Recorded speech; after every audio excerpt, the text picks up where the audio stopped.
রহমাতুল্লিল আলামিনের সাহাবী হযরত ওমর ফারুক রাদিয়াল্লাহু তাআলা আনহু একদিন রাস্তা দিয়ে হাঁটতেছেন।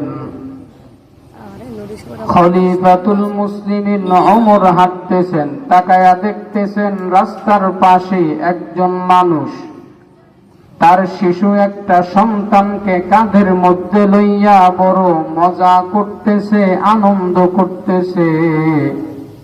হযরতে ওমর ফারুক বলতেছেন, ভাই, সন্তানকে কাঁধের মধ্যে লইয়া এভাবে আনন্দ ফুর্তি করতে তো কাউকে দেখি নাই, তুমি কেন তোমার সন্তানকে কাঁধের মধ্যে লইয়া এরকম আনন্দ করতেছো, ফুর্তি করতেছো, জানতে চাই।